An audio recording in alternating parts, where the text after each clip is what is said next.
Hi Internet! Today I'm going to show you my approach to build a RED V-Raptor with basically my desired products for my workflow and in conjunction with my Movi Pro.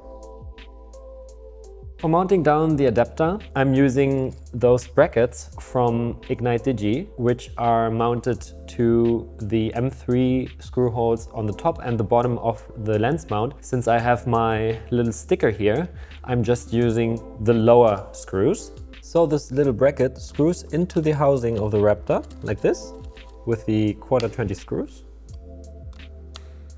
And then you're using two M3 screws with a 2.5mm hex key. And comparable to the Kippertei Strata, it will be rock solid even with bigger lenses. Before we put the camera into my favorite component, we put a power and connection distribution on the camera, which is in that case the KXIO expander from Mutiny. And this enables us to get rid of any type of D-tap connection for the general use of the camera.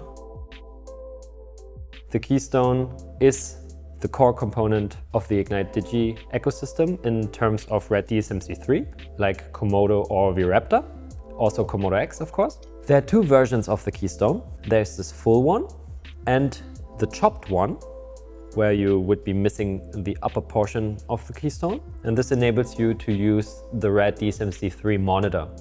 There will be also a bracket on top of the monitor bracket, and then you are able to mount any Ignite top plate onto the camera. For now, we're using this one and just sliding the camera ever so gently into the Keystone.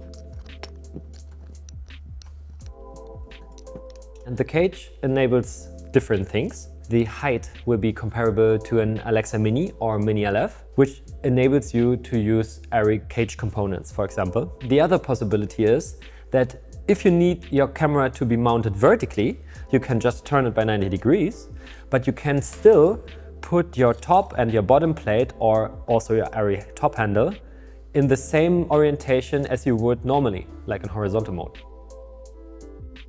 In the case of Keystone, you can choose of either one of those two top plates, top plate A and top plate B. So we're going to put the top plate onto the camera. And so the next part, and the second most important part to enable us to do quick mode change, is the bottom plate, which is called Gimbal Mate, because it mates Movi Pro and DJI Ronin 2 together. It's compatible with either of those. Looks quite sexy, I think. For me, the most convenient solution is using the DJI Universal Tripod Adapter. Here you see it mounted to a spacer made by Ignite Digi, which makes it compatible to the RED-BP8. So we can just slide this in here. And imagine, instead of this spacer, you can mount an O'Connor 120 camera plate, for example, to put it on your tripod. This top handle sports a Movi Pro top dovetail, which conveniently slides onto the camera. In the front of the top handle you see this little small rig friction arm, which got the receiver of the lens quick lock adapter. I'm using this system for all my monitors, my Cine 5 and Cine 7. The Cine 7 is mostly used for handheld rigs and the Cine 5 for Movi Pro, since it's much easier to mount the monitor to the gimbal ring and reposition it and also balance it on the ready rig. It's a little bit more convenient in my opinion. For now, I'm going to mount the Cine 7 on the top handle. My video transmitter of choice is the Vexus Storm 1000S, and this is already mounted to a very nifty little carbon fiber plate, which conveniently screws to the side of the Keystone. And the last contender would be the DJI transmission, which neatly screws to this part of the Keystone. And Ignite also provides a very nice cable to connect power to the transmission. Here you have the 2-pin Limo splitter. There are different positions which are possible. You could mount it like this. You can mount it here. And you can mount it on the other side or underneath the top plate like this, or on the Keystone underneath the top plate. For now, I'm putting it on the Keystone right over the bottom plate. The best position for all the cables, I would say. I'm just remounting my Vexus transmitter. Here we are.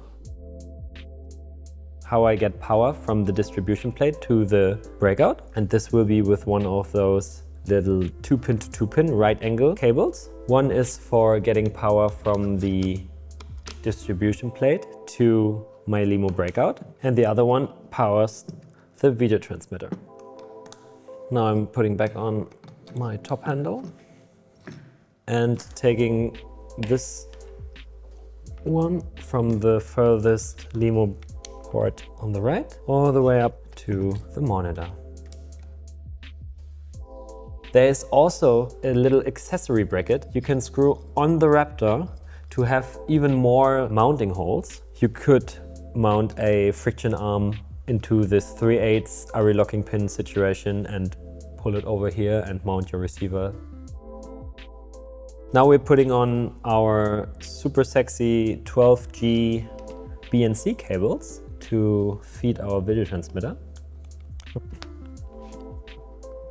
Even though there's another SDI on the Raptor, I figured it's a little bit cleaner for now to put the BNC on the output of the video transmitter.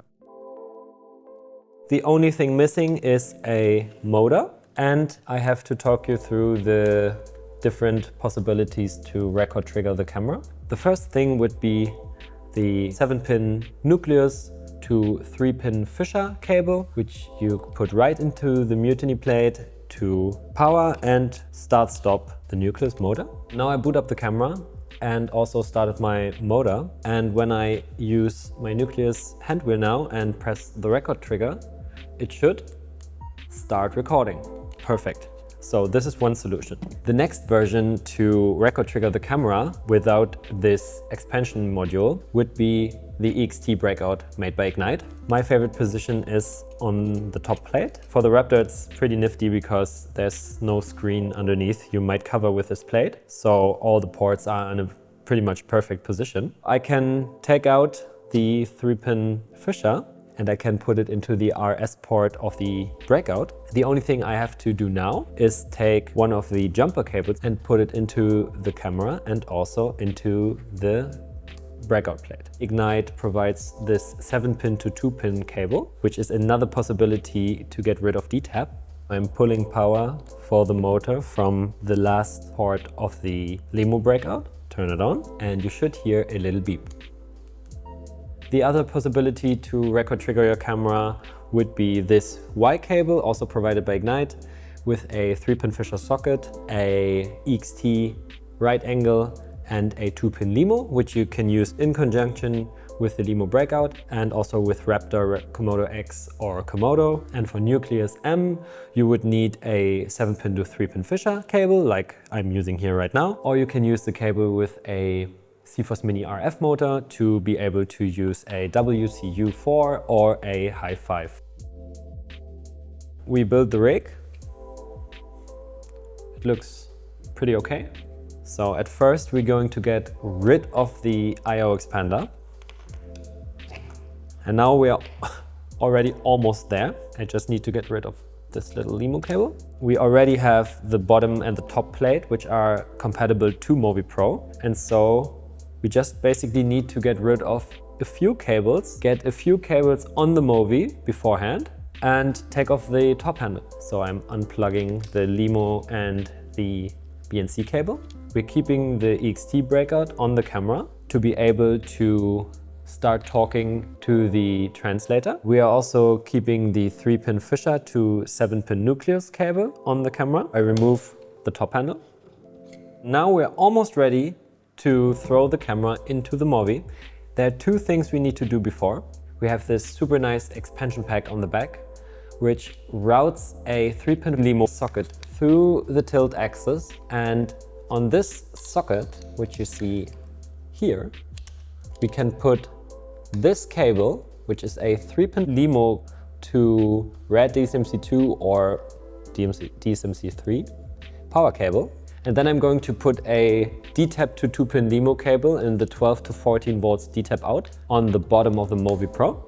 Alright, with a little bit of movie magic, I attached this mat box due to the size of the rig. It was a little bit too small, and now it's going to fit perfectly.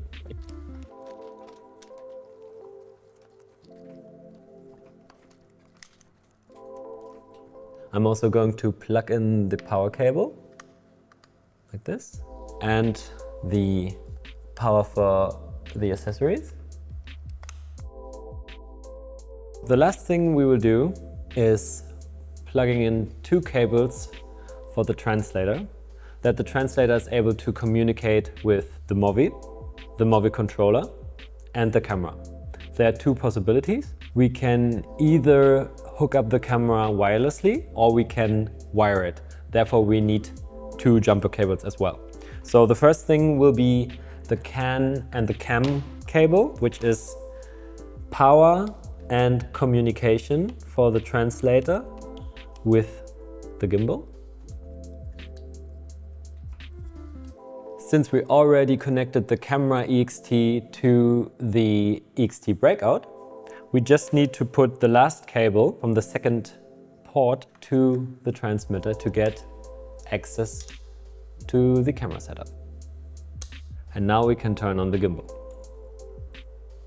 Now with the Movi controller, we can not just only point the camera or move the camera as usual, but we can also change the settings of the DSMC3 camera, like the Raptor in that case. We can change, for example, the compression rate. We can change the shutter angle. We can change the frame rate, project rate.